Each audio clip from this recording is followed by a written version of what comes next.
Muy bien, vamos a incorporar a nuestra mesa de trabajo a un invitado. Estamos hablando de Ignacio Ramírez. Él pertenece a la consultora Ibarómetro. Buenas tardes, bienvenido. ¿Cómo estás, Ignacio? ¿Cómo están? ¿Todo bien? Muy bien. Bueno, ¿cómo ves el panorama a esta hora de este día? Mira, por supuesto todavía es temprano para transitar conclusiones o caracterizaciones definitivas. De cualquier manera ya se pueden esbozar, digamos, unas consideraciones. Parece que hay que hacer, introducir una primera diferencia importante, me parece central, que tiene que ver con las lecturas, con las interpretaciones de los resultados y con las motivaciones de los electores, es decir, las razones, los sentidos del voto, y por otra parte las interpretaciones de los analistas, de los periodistas e inclusive de los dirigentes políticos. Me parece que el resultado de las PASO se expuso a lecturas muy equívocas, digamos, ¿no? Me parece que hay que encuadrar de una manera más cuidadosa cuál puede ser el alcance de la lectura que se puede hacer del resultado de estas elecciones. Por ejemplo, digamos, hubo un punto de contacto en algún sentido. Tomemos el resultado de las PASO, digamos, hasta conocer los resultados definitivos del día de hoy. El rendimiento electoral conseguido por el kirchnerismo en las PASO fue similar al conseguido en las elecciones del 2009. Pero sin embargo el contexto ambiental, digamos, que enmarcó las dos elecciones fue muy distinto. En el 2009 el resultado fue la expresión electoral de un malestar subyacente que además estaba agudizado por una situación económica recesiva. Entonces, en el 2009, el resultado electoral podía ser un indicador muy elocuente de cuál era el estado de ánimo de la sociedad en relación al kirchnerismo. Y después vino, bueno, cómo el kirchnerismo metabolizó ese mensaje y esa derrota electoral y la transformó en un programa muy audaz que terminó revirtiendo esa debilidad. Ahora la situación es muy distinta, se transitan interpretaciones similares, pero la situación es muy distinta. ¿En qué sentido? Hoy, y en las PASO, el resultado electoral es un indicador, te diría, más confuso a la hora de ilustrar cuál es el estado de ánimo mayoritario de la sociedad en torno al gobierno nacional. Por ejemplo, los indicadores de popularidad, imagen, adhesión y acompañamiento al gobierno nacional, e inclusive de imagen de la presidenta, están en niveles considerablemente mejor y superiores a los del 2009. E inclusive en los últimos meses han mejorado. Otro elemento que ha sido muy ignorado en los análisis políticos de las últimas semanas. Las percepciones económicas, aspecto central, por supuesto, no es la única variable que interviene en el comportamiento electoral, pero sí es una importante. Las percepciones económicas han evolucionado en forma favorable en los últimos meses. Por ejemplo, el índice de confianza del consumidor que elabora la Universidad Torcuato Di Itela acredita, hace poco salió publicado, acredita, digamos, esta tendencia favorable. De manera que las condiciones, si quieren, ambientales son muy distintas y por eso me parece que el resultado electoral se expone a lecturas equívocas. Una última consideración. Las elecciones de medio término no son ni deberían ser interpretadas como un termómetro plebiscitario de un gobierno en curso, digamos, ¿no? Hay un dato dentro de lo que vos mencionás que a mí me parece fundamental en cuanto a la diferencia entre estas elecciones y la del 2009, que es la situación económica.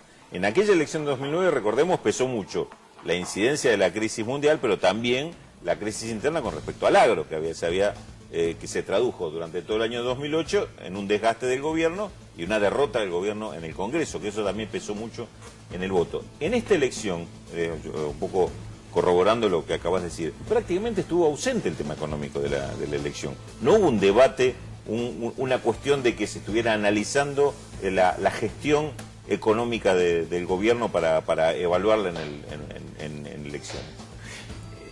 Exacto, por eso me parece que hay otro aspecto, digamos, por supuesto, admite muchas entradas y muchas dimensiones de análisis, digamos, ¿no? Pero me parece que una manera, digamos, también de calibrar alguna de las interpretaciones que podrían recorrerse es entender o rebobinar cuál ha sido el origen y la filosofía subyacente de, por ejemplo, las elecciones de medio término. Las elecciones de medio término, tal cual las conocemos, son hijas, digamos, de la reforma constitucional de 1994. Digo, recordémoslo, que reduce la duración del periodo presidencial, habilita una reelección, introduce la idea introduce un senador por la minoría y al mismo tiempo introduce las elecciones de medio término.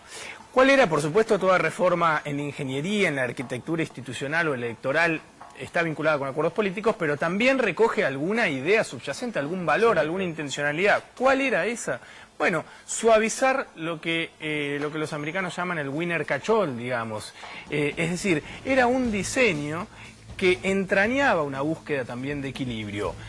Por un lado, eso se operacionalizaba de dos maneras. Por un lado, la incorporación del senador por la minoría, y en segundo lugar, con la elección de medio término, cuyo objetivo, entre otras cosas, era equilibrar un poquito más, era en algún sentido una palabra de mayor circulación ahora, contrahegemónico, digamos, ¿no? Una instancia contrahegemónica que equilibre, digamos, la inercia oficialista que habitualmente se da en las elecciones presidenciales. De manera que algunos politólogos se asombran ante algo absolutamente recorrido, leído y conocido, que es que las elecciones de medio término suscitan un comportamiento distinto. Digamos, el PRO ganó hace 2 años con el 60% de los votos. Nadie podría pensar que ha sufrido una hemorragia de 20 puntos y hoy consigue una victoria de 40. Hay una lógica, Ignacio, en esto de que la gente vote diferente en elecciones legislativas de medio término y cuando elige boleta completa con presidente cada 4 años. Absolutamente. Hay un comportamiento electoral distinto. Voy a tratar de esquematizarlo. Las motivaciones, digamos, que intervienen en la conducta de los electores, en general, compaginan, conjugan elementos de corto plazo. ¿Cuál es la coyuntura más inmediata? La oferta electoral, las campañas, la imagen de los candidatos. Elementos más de mediano plazo, ¿cuál es el balance de la evolución de la economía? Y cuestiones más de largo plazo, es decir, cuáles son los modelos que se ponen en juego, cuáles son las perspectivas de desarrollo que habilitan las distintas alternativas. Bueno, en general, esquematizando un poco, en las elecciones de medio término predominan los factores de mediano plazo, digamos, los humores más coyunturales, y por lo tanto el comportamiento electoral es más disperso. Y hay algunas motivaciones que son mucho más vinculantes a la hora de elegir presidente, que tienen otra incidencia a la hora de elegir legisladores, digamos.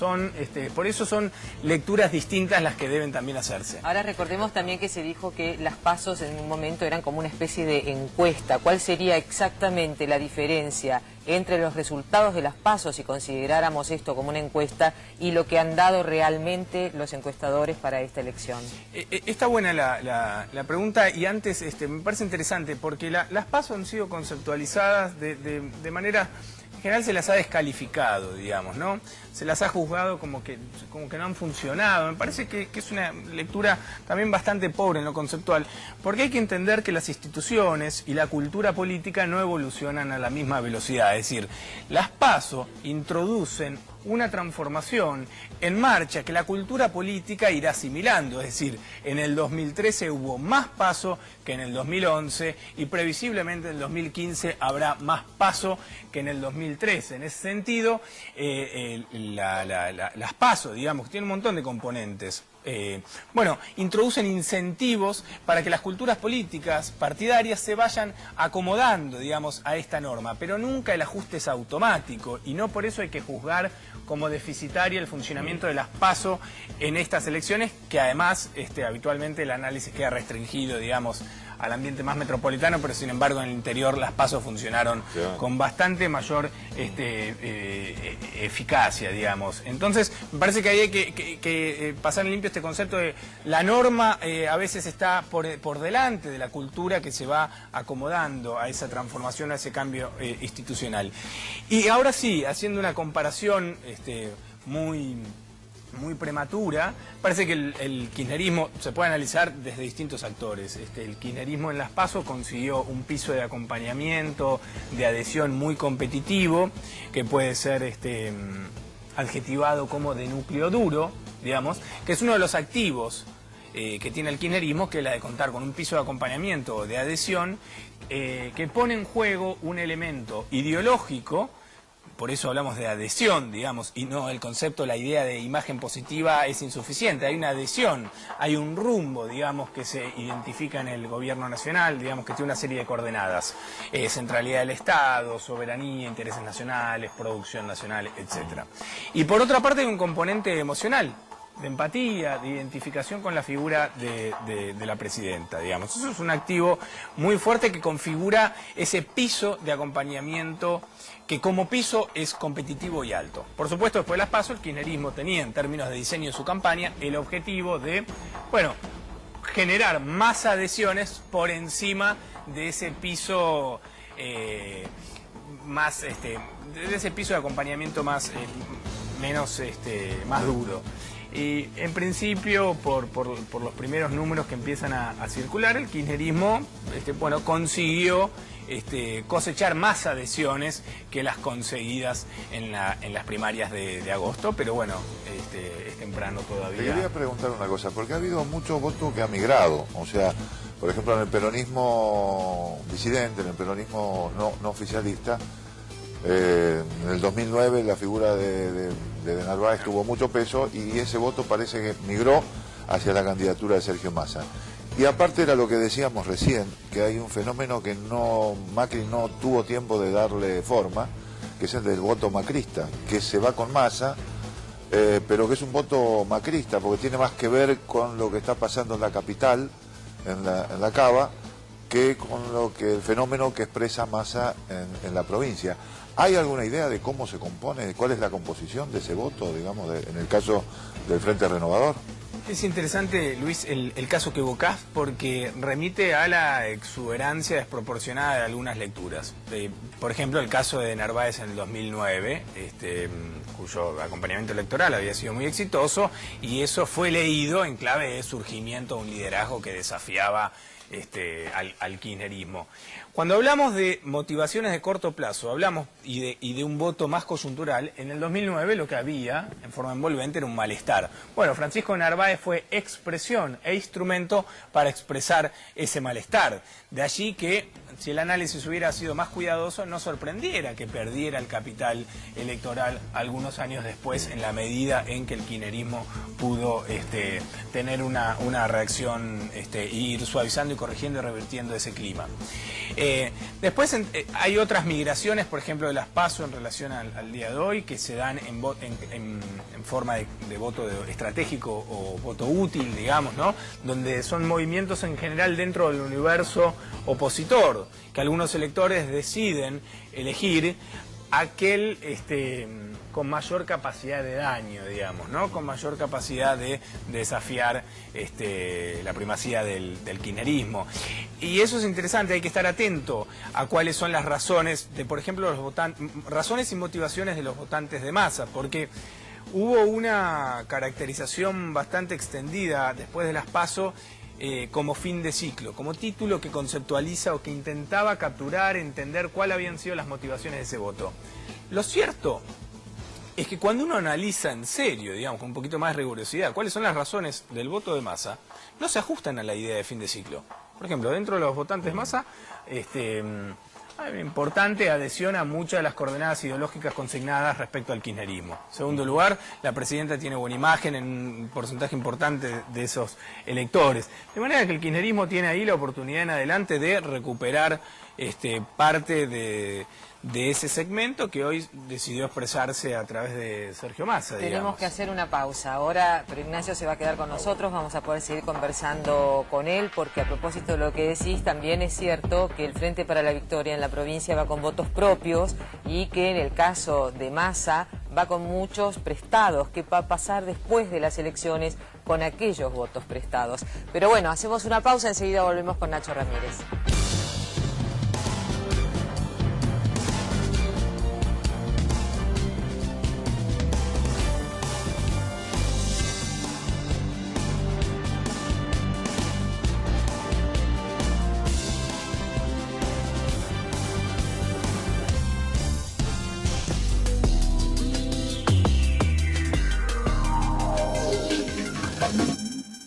Muy bien, muchas gracias, Pablo. Lo cierto es que ya empieza a haber movimientos, se empieza a juntar la gente. Estamos hablando, precisamente allí tienen ustedes la imagen del búnker, la sede del Frente para la Victoria. Allí están los militantes que dicen Fuerza Cristina. A propósito, la imagen positiva de Cristina es del 52,5% según una encuesta realizada por el Centro de Estudios de Opinión Pública, CEOP, que marcó un repunte en la imagen presidencial, que esto es como independiente, está claro, del resultado que pueda tener esta elección legislativa. Precisamente, a lo mejor una de las preguntas para la mesa es saber en qué manera incidió la militancia y las organizaciones sociales en esta elección en relación a las PASO. ¿Qué te parece a vos?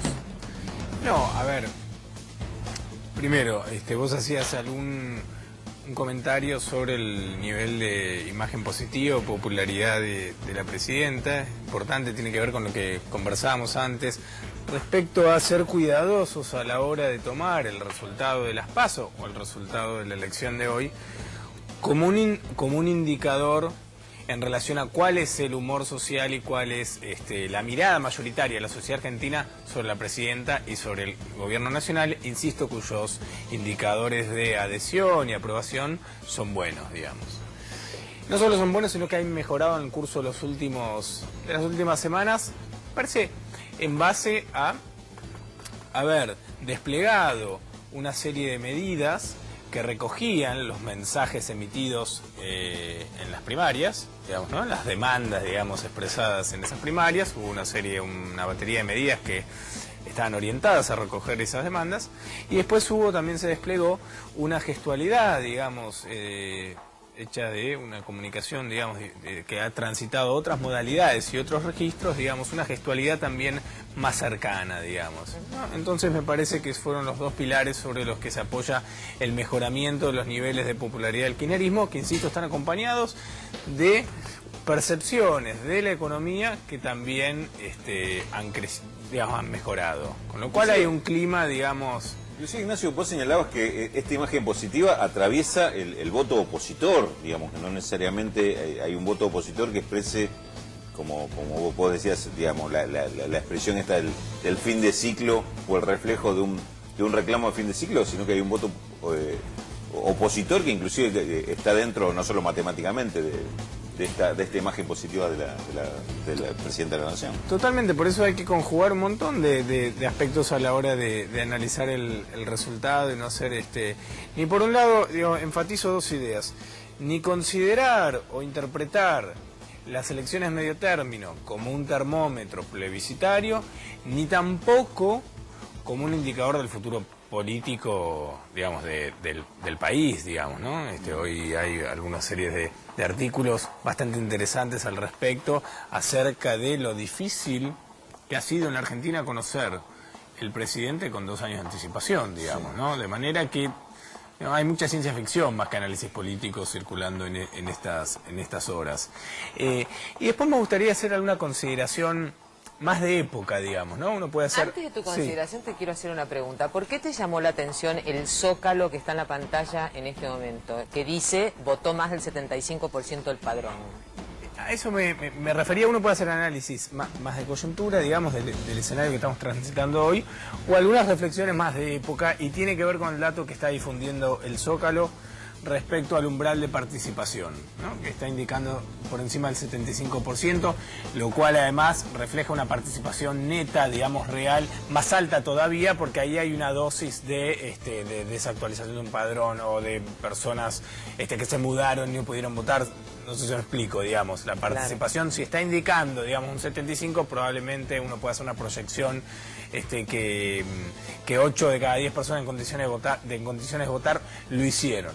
Y esto es importante porque es un signo de cuál es la salud de la cultura política de los argentinos y de la democracia argentina al cumplir 30 años. Mira, hace alrededor de entre 10 y 15 años, cuando las ciencias sociales y el periodismo empezó a hablar de desafección ciudadana, de apatía, ¿saben cuál era el signo, el indicador con el cual, se apoyaban, digamos, estos análisis? Era que en las democracias occidentales, en las democracias europeas, crecía la abstención electoral. Y eso no está pasando en la Argentina. En los últimos años ha crecido la participación electoral, ha crecido la participación política, canalizada a través de distintos formatos, digamos. Uno de ellos las organizaciones sociales o políticas de las que hablábamos hace un ratito. De manera que me parece que los signos de la vitalidad de la democracia argentina, con la cual cumple 30 años, son saludables, digamos.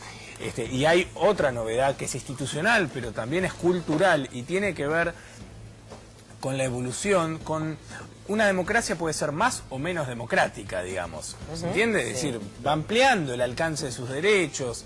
Y bueno, y hoy hay una novedad institucional y cultural que es el voto de los jóvenes de entre 16 y 17 años, que es interesante porque cuando se sancionó esa posibilidad, despertó debate, digamos. No, porque hay una ruptura cultural, digamos, de las representaciones que tenemos acerca de quién es un ciudadano con competencias para intervenir en el debate público y quién no, digamos, ¿no? Y lo interesante me parece que la política no siguió la lógica de la encuesta, digamos, es decir, cuando se sanciona el voto femenino no se lo hace en base a una encuesta, probablemente a partir de la matriz cultural vigente en esa época, si uno hacía una encuesta en 1944, probablemente muchas de las mujeres se hubieran opuesto al voto, digamos, pero la lógica de la ampliación de los derechos recorre otra lógica, totalmente, digamos. Seguramente en algunos años, estoy convencido, que retroactivamente nos va a resultar absurdo. ¿Cómo? ¿No votaban los chicos de 17 años? Bueno, eso tiene que ver con la evolución cultural, digamos, que se produce a partir de las novedades institucionales. Ignacio, haciendo referencia al voto joven que vos decías, 16, 17 años, algunos datos indicaban, algunas encuestas, algunos estudios, que en esta elección, no sé si ha pasado lo mismo con las PASO, calculo que sí, que en su mayoría los chicos de entre 16 y 17 años que decidían concurrir a las urnas votaban lo que votaba su papá o su mamá. Bueno, a ver, todavía no tenemos análisis, digamos, como para, en primer lugar, dimensionar cuál ha sido la participación del voto joven que tuvo carácter optativo, digamos, de cualquier manera, para poner las cosas en perspectiva, cuando Brasil, por ejemplo, lo introdujo, votó un 4% del universo habilitado, digamos. Desde ya que en la Argentina va a estar considerablemente por encima de ese número. Seguimos con este tema, muy interesante. Muy bien, muchas gracias, Marta. Bueno, hay algunos datos que dicen que Mauricio Macri anunciaría su candidatura para el 2015 de un momento a otro. Esta es una de las informaciones que están circulando por el momento. Bueno, justamente para consultarle, Ignacio, ¿no? Sí. Los 4 números más repetidos es el 2015, 2015, digamos, en algunos centros de campaña, como el eje central, a partir de los datos que supuestamente tienen y que auguran un triunfo. Sí, yo insisto y reitero una idea que es la de no utilizar el resultado de estas elecciones como un anticipo de cuál podría ser el horizonte político en el 2015, el horizonte electoral. Por la historia, digo, porque si rebobinamos, digamos, 2 años antes, las elecciones presidenciales en general era muy difícil, digamos, bosquejar cuál iba a ser la oferta más competitiva, digamos, y cuál iba a ser el presidente finalmente elegido. Eso por un lado. Por una cuestión de temporalidad de la política argentina, digamos, que admite muchísimos cambios de acá al 2015, digamos. La moraleja del 2009 funciona casi como una moraleja, ¿no? En el sentido que la política siempre tiene la iniciativa y la posibilidad de revertir algunas coyunturas adversas. Eso por un lado. Y después, por una cuestión conceptual, porque no se pueden hacer ejercicios ni equivalencias entre el resultado de una elección legislativa y el comportamiento y las preferencias que se van a expresar y manifestar en una elección a presidente en el 2015. Entonces, compaginando esas dos razones me parece que no se puede hacer. Ahora, sí, las elecciones permiten, digamos, iluminan un escenario político, en el cual hay un kirchnerismo que se consolida como primera minoría parlamentaria. En términos políticos, ideológicos, culturales, yo no hablaría de primera minoría, digamos, por los indicadores de imagen y aprobación del gobierno, por el nivel de adhesión que hay en la sociedad al conjunto de valores y coordenadas ideológicas que se vincula con el gobierno nacional. Entonces no hablaría siquiera de primera minoría, ahora sí, primera minoría en términos parlamentarios. Y después aparece, que es interesante, hay que ver cómo se desempata, cómo se sintetiza, cómo evoluciona, un archipiélago de dirigentes políticos de la oposición que han tenido rendimientos muy exitosos, pero éxitos domésticos, digamos, locales, ¿no? Es decir, el PRO está haciendo una muy buena elección, lo cual es interesante porque hay que revisar las lecturas que se hicieron en las primarias respecto a la debilidad del PRO. Eso tuvo que ver con un desprendimiento del PRO que quiso participar en la interna de las UNES. Pero claramente el PRO es el actor político dominador del escenario político porteño. Entonces aparece el PRO. Aparece la figura y el emergente, la figura de Sergio Massa en Provincia de Buenos Aires. Aparece Julio Cobos, aparece Hermes Wiener, de la Sota y el cordobesismo. Es decir, no aparece una figura con un capital electoral o político excluyente que por sí mismo exija o aliente a que se incolumnen o disciplinen el resto de la oferta opositora. Por lo tanto, digamos, lo que aparece es un kirchnerismo más compacto, digamos, más enhebrado y además encolumnado tras un único liderazgo, y por otra parte aparece un archipiélago de dirigentes que han tenido una jornada muy exitosa. Muy bien, en minutos nada más los datos oficiales, faltan 5 minutos para las 9 de la noche, pero Nacho, yo hablando o pensando en realidad en la gobernabilidad de aquí al año 2015, para el oficialismo es importante mantener la primera minoría en todo el país y un quórum propio en principio. Digamos que no son datos menores, sino que es muy importante para poder sostener la gobernabilidad.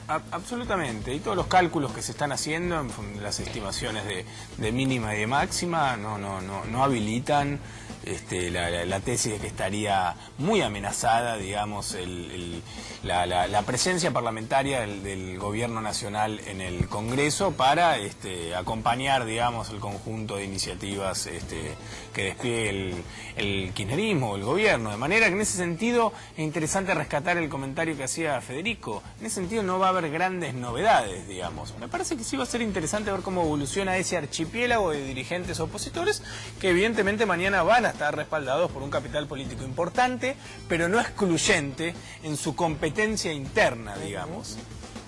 Te tengo que trasladar una pregunta que me aparece en cualquier mesa de debate, mesa de discusión. Sobremesa. O sobremesa. El voto, para tu criterio, el voto de la capital federal, ¿es un voto de derecha o un voto conservador? No me gusta y no comparto esa caracterización. Mira, hay un dato muy interesante. Hace poco publicamos en un artículo, una columna en Le Monde Diplomatique, los resultados de un estudio que permitía hacer una caracterización ideológica, digamos, de la clase media, digamos, y de los porteños. Y es interesante porque el estudio ilustraba un nivel de adhesión de los porteños a un conjunto de valores, aspectos e iniciativas promovidas por el kirchnerismo muy alto. Entonces, por un lado, eso exige relativizar esa caracterización del electorado porteño como si fuera un electorado de derecha.